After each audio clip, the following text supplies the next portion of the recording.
Rajagopal Reddy BRS పార్టీలో పోనీకి రెడీగా ఉన్నాడని చెప్పి, సో ఒకవేళ బీఆర్ఎస్ పార్టీలో రాజగోపాల్ రెడ్డి పోతే ఆయనకు ఉన్నటువంటి ఎమ్మెల్యే పదవిని రాజీనామా చేసి మళ్ళీ బీఆర్ఎస్ పార్టీ నుండి రాజగోపాల్ రెడ్డి ఉప ఎన్నికలలో మునుగోడు నుండి పోటీ చేయడానికి సిద్ధంగా ఉన్నాడు అనేది కొంత వినబడుతున్న చర్చ.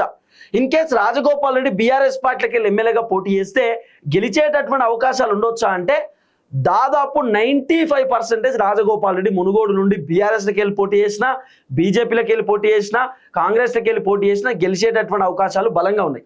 ఎందుకంటే రాజగోపాల్ రెడ్డి సొంత పైసలతోటి ఆయన అనేకమైనటువంటి కార్యక్రమాలు మునుగోడులో చేస్తున్నాడు కాబట్టి సో రాజగోపాల్ రెడ్డికి పక్కా ఛాన్సెస్ ఉన్నాయి.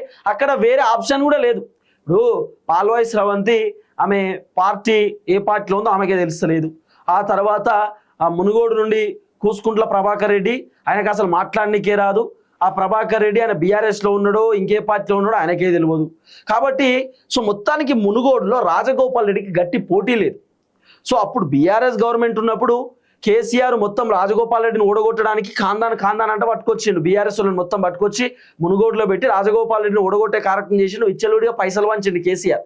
కానీ ఇప్పుడు రాజగోపాల్ రెడ్డిని ఓడగొట్టేటటువంటి సత్తా ఇటు కాంగ్రెస్ పార్టీకి లేదు, అటు బీజేపీకి లేదు, బీఆర్ఎస్ కూడా లేదు. ఒకవేళ ఇండిపెండెంట్ పోటీ చేసినా కూడా రాజగోపాల్ రెడ్డి మునుగోడు నుండి పోటీ చేస్తే గెలుస్తాడు.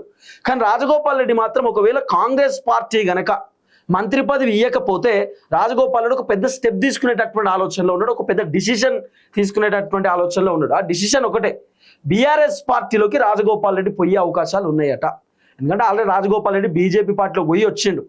ఇప్పుడు రాజగోపాల్ రెడ్డి బీఆర్ఎస్లోకి పోతే బెనిఫిట్ ఏంటంటే నల్గొండలో కాంగ్రెస్ పార్టీ సీట్లు ఎక్కువ గెలుస్తారు. రాజగోపాల్ రెడ్డి బీఆర్ఎస్ పార్టీలోకి పోతే నల్గొండలో బీఆర్ఎస్ పార్టీని రాజగోపాల్ రెడ్డి బలంగా చేసిండు అనుకో, కాంగ్రెస్ కంటే ఎక్కువ సీట్లు రాబోతున్న 2028 ఎన్నికలలో కనుక ఒకవేళ బీఆర్ఎస్కి ఎక్కువ వస్తే నల్గొండలో రాజగోపాల్ రెడ్డికి ఇష్టమున్న మంత్రి పదవి ఆయన ఇష్టమిగా అవసరం అని కూడా రాజగోపాల్ రెడ్డికి డిప్యూటీ సీఎం పదవి ఇచ్చినా కూడా ఆశ్చర్యపోవాల్సినటువంటి అవసరం లేదు. నల్గొండలో బీఆర్ఎస్ సీట్లు ఎక్కువ వస్తాయి. ఇప్పుడు కేసీఆర్ ముఖ్యమంత్రి అయినా డిప్యూటీ సీఎం రాజగోపాల్ రెడ్డికి వస్తుంది, లేకపోతే కేటీఆర్ ముఖ్యమంత్రి అయినా డిప్యూటీ సీఎం రాజగోపాల్ రెడ్డికి వస్తుంది. అంటే ఒక డిప్యూటీ సీఎం ప్లేస్లో రాజగోపాల్ రెడ్డిని బీఆర్ఎస్ పార్టీ వాళ్ళు చూస్తున్నారు.